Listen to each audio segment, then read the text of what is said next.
Hello and welcome to another update video on X. We want to talk a little bit about the structures here on the daily time frame, which I shared with you guys yesterday in a video on X. There was a video update I shared in which I updated the chart parameters for the week around 23 hours ago.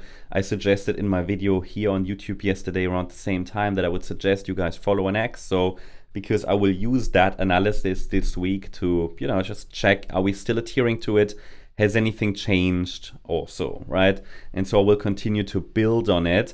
This was and still is relevant because I shared the parameters for the week, and highlighted in that video update that the yellow scenario appears to be leading and that we have several warnings that the market is headed for lower prices, because we have 5 wave movements to the downside from the all-time high, from the Monday high, and from the Sunday high. Monday high the 27th, and then Sunday high the 2nd of November.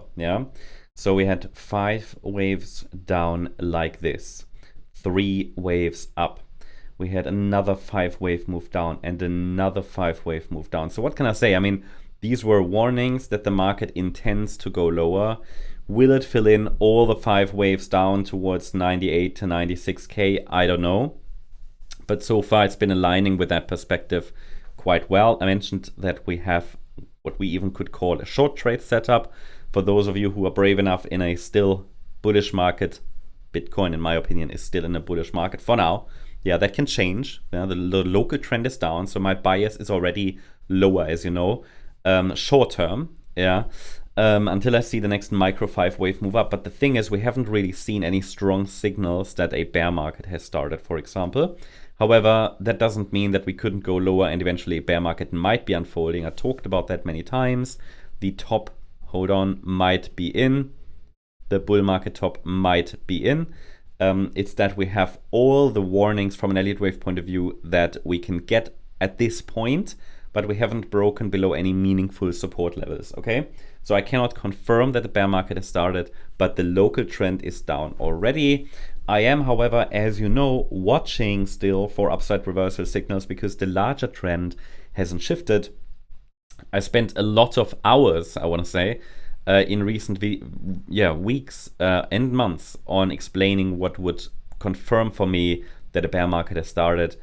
The first warning was the rejection that we saw already in the resistance area. So we already have a first warning, but it's only the first weak warning because we saw a 3 wave corrective rally into resistance and then a 5 wave decline.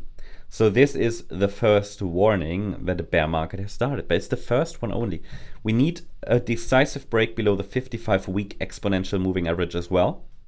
And we need a break below the 78.6 retracement at 83K. And for full confirmation, a break below the April low. But you know that if you followed the updates. And again, it's up to you personally how much confirmation you guys need.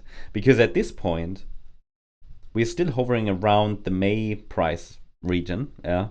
And yes, we have seen 5 waves down.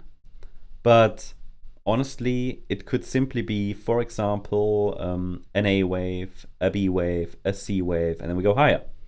So I'm not convinced yet that a bear market has started, okay? But I am obviously focused on lower prices in the short term and will watch each juncture closely, Without any 5 wave move up or break above resistance, there is absolutely no sign that the bulls are currently making a comeback. I have to say it as clearly as it really is. Now, the parameters for this week that I shared were obviously around the support levels down here. And if the yellow scenario plays out, which it seems like it does, then the yellow third wave should reach at least the 138% extension, so 98,350.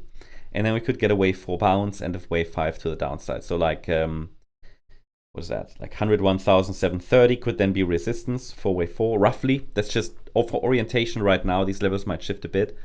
And then the wave 5 to the downside should take us to 96,289. So they are not new. They are the parameters I shared with you yesterday on X and on Discord.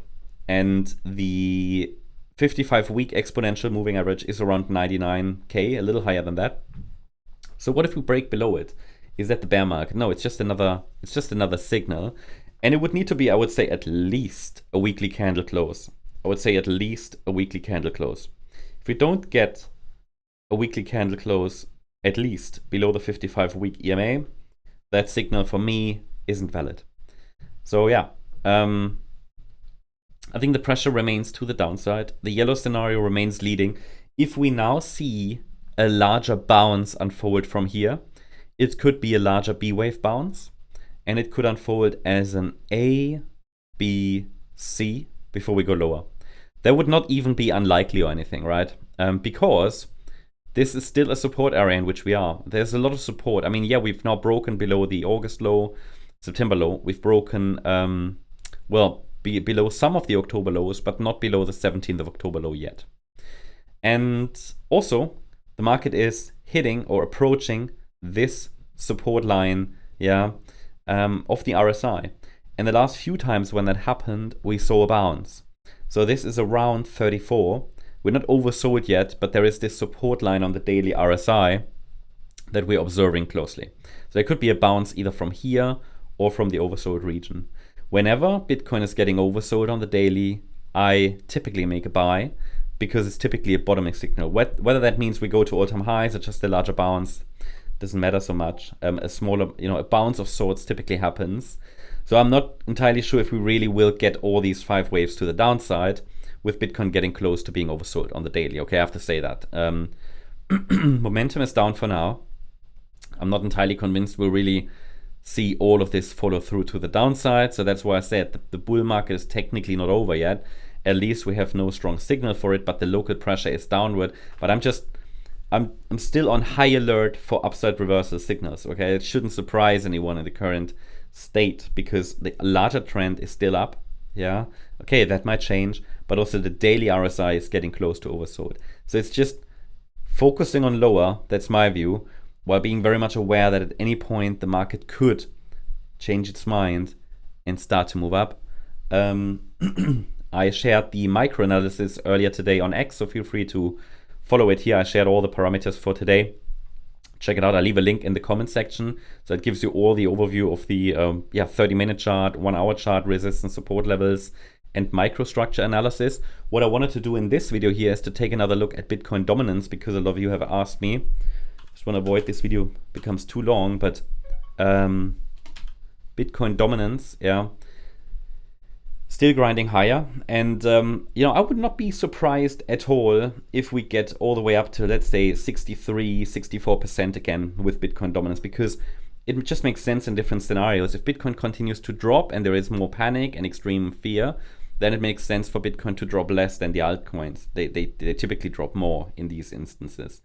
If Bitcoin starts to go up, then money will probably flow first back into Bitcoin, to get that sentiment up before it shifts to altcoins. So from that point of view, I think, and also the trend line, from a technical point of view, that trend line is still holding.